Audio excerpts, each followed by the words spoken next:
50th anniversary of Promise Healthcare. The health center actually opened November 19th, 1969, which is exactly 50 years ago tonight, so this worked out very well.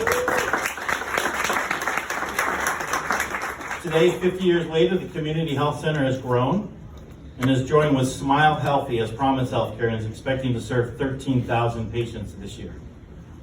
Francis Nelson and other Promise programs now include primary medical care, mental health counseling, psychiatry, dental health care for children and adults, food programs, book programs, case management, and social services. We focus on access, including same-day access to established medical care and no waiting list for counseling or psychiatry, which in this community is a very big deal.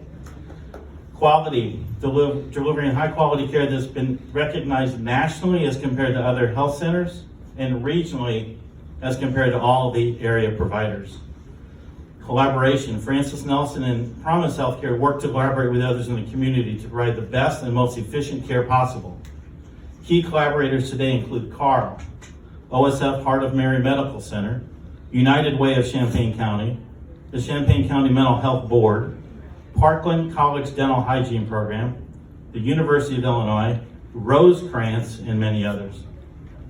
To appreciate where the health center is today, we have set up tours around the clinic tonight. It's a special opportunity to see the size and scope of what Francis Nelson has become and all that Promise Healthcare does. Please find Rovi, Eddie, or Amina, and they'll give you some tours right over here. The tours take about 15 minutes.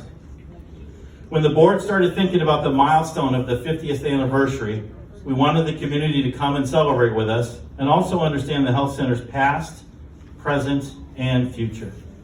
The care we deliver is governed by a volunteer board of directors, many of whom are current patients of the health center, and is supported by community volunteers serving on working and advisory committees. Nearly $1 in $4 we spend to provide medical, behavioral health, and dental care to the underserved in our community comes from the community through grants and donations. To speak to and shape the future of Francis Nelson Health Center and Promise Healthcare, we encourage you to volunteer, become a monthly donor, and share your ideas with the boards as we head into strategic planning for the next 3 to 5 years. Volunteers Chiffon and Stacy are at the welcome table and in the conference room with the food and drinks to assist you with signing up to volunteer, getting set up with our Golden Hearts monthly giving program, or making a special one-time gift tonight.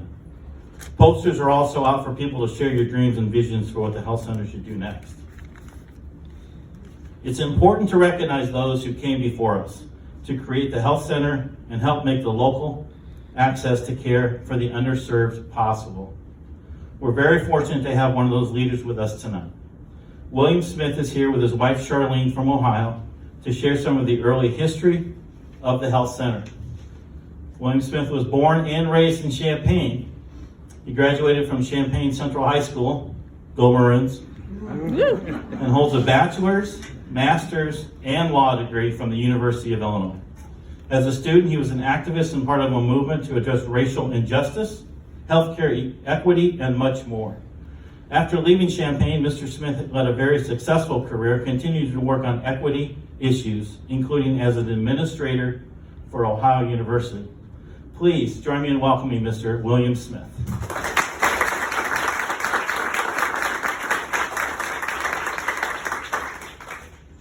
Thank you.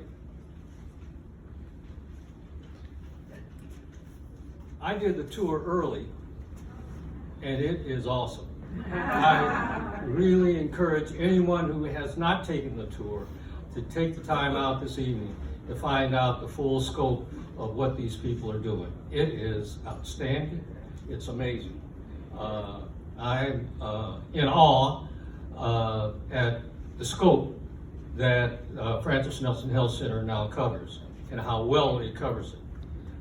But I want to take you back for a moment to the very beginnings. The very beginnings of this edifice and this circumstance are so different from what we were confronted with in 1968-69 that I've got to take some of you back. Some of you weren't around at that time, but believe me, it was a challenge. I called my little presentation Francis Nelson Health Center, a child of the civil rights struggle. The civil rights struggle in the 60s and in the 50s are inclusive in the background and the history of the Francis Nelson Health Center, because that's the foundation upon which it was founded and the foundation upon which it was built. My purpose for speaking to you this evening is twofold, and I'm going to read part of it, and I wrote it with the assistance of my lovely wife, but first we have to appreciate and congratulate the staff, volunteers, support persons, and donors of Francis Nelson Health Center. These are the many people required to maintain and sustain this wonderful health resource for the unserved and underserved of the Champaign-Urbana area. I'm deeply grateful for their professional service and appreciative for their commitment to the community. Numerous individuals have made important contributions to the maintenance and growth of Francis Nelson Health Center over its 50 years of existence. I wish each and every one of my very best and extend my heartfelt thanks for their involvement. I have to mention names. Early contributors: Dr. Ruth Heifetz, Dr. James Keesling, Dr. Elsie Fields, Johanna DeVries, Elsie Easley, Fran Friedman, Carol Barkstall, Cappy Stanley, Sharon Trantina, Sue Ellen Jacobs, Eugene Mitchell, Howard Mitchell, Tom Brown, James Culp, James Mouse Culp. That is.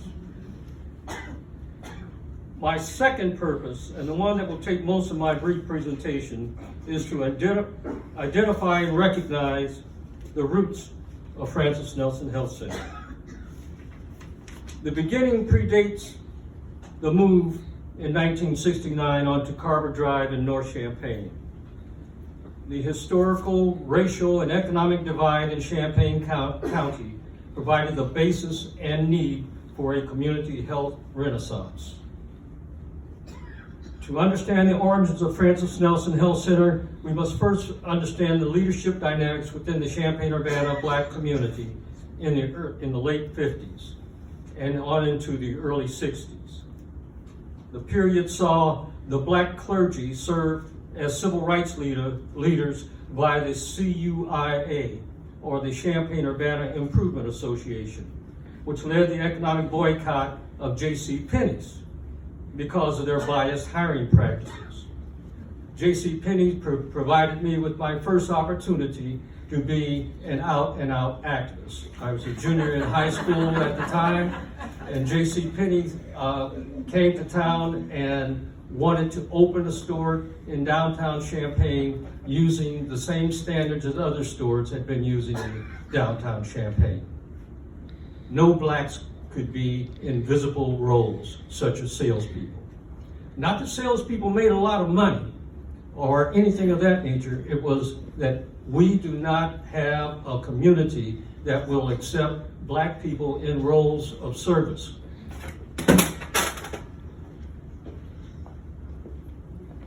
They opened the new store in downtown and adhered to the established practice of no black salespersons. And this triggered all of this pent-up energy in myself and in others through the Champaign-Urbana Improvement Association to address this issue. We decided to boycott the J.C. Penney's and picket for the first time in downtown Champaign against racism and segregation. For some of you who are younger, you may not realize how far up south Champaign-Urbana was. The entire community was racially divided because all black residents lived on the north end or in short and small pockets outside of the north end. And real estate agents would not sell property to blacks outside of these small ghettos that existed in Champaign and in North Urbana.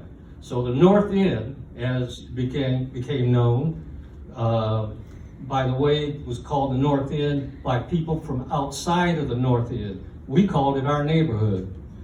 The News Gazette and the Champaign-Urbana Courier and others called it the North End, and it got that kind of a stigma through that labeling process. At any rate, the boycott was successful. And this little crack in local racial bias provided a foundation for subsequent efforts to address labor union discrimination and housing discrimination. These civil rights initiatives regained prominence in the mid to late 60s under the leadership of a new generation of community activists. Foremost were John Lee Johnson and Roy Williams. They joined together in the late 60s to provide a united front in the effort to break down strategic centers of bias that included the University of Illinois, Carle Foundation and Hospital, and local government. This joint effort became known as SOUL, an acronym that Alonzo Mitchell came up with to mean security, opportunity, unity, and love. Members of SOUL led the effort and provided security, both strategic and physical, for the fully volunteer services rendered by the North End Health Center and ultimately by the Francis Nelson Health Center. It is interesting to note the origin of the name of the center. Ms. Francis Nelson contracted with Champaign County to provide lodging and care for African American orphans long before Francis Nelson Health Center entered the picture. The relationship existed because the Champaign County Children's Home refused to accept these black children. Therefore, the county paid Ms. Nelson to avoid racial integration. Eventually, the Optimist Club organization purchased land and constructed a large house on Carver Drive to accommodate the increasing number of children Ms. Nelson was required to care for. This residence became known as the Francis Nelson Home and remained so until national civil rights legislation rendered segregation illegal.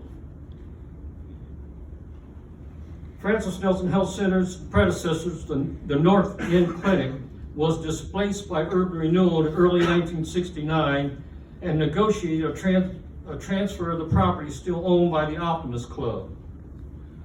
One condition of the transfer was retention of the Francis Nelson name for the site.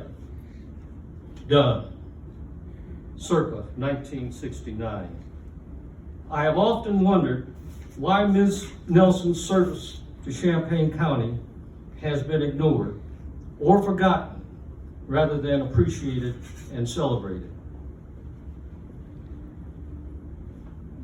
The growth of Francis Nelson Health Center and its acceptance by the medical and health services community parallels the availability of financial resources at the federal and state levels.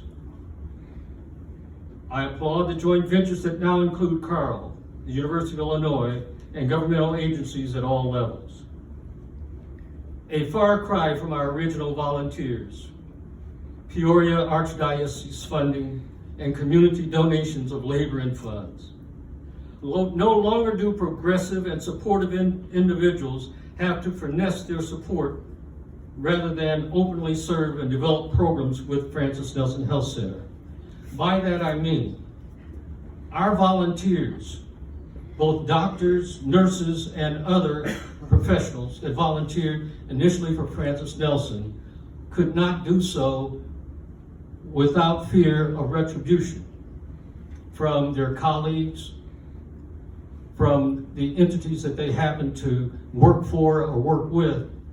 And so they volunteered their sweat and bodies without the support of their economic backgrounds or their economic support systems.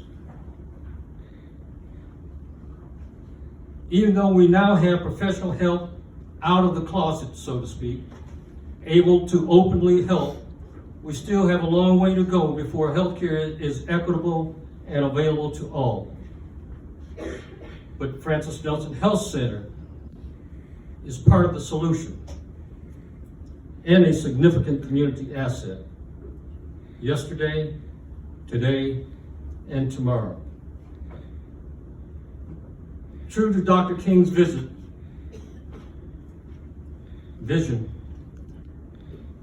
with Francis Nelson Health Center and others like it, we shall overcome.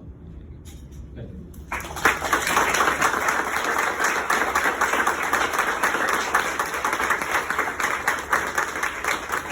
Thank you, Mr. Smith. I'm gonna put these back in. More stories can be found at promisehealthcare.wordpress.com. Thank you all for coming out tonight. We appreciate it. Thank you, Mr. Smith.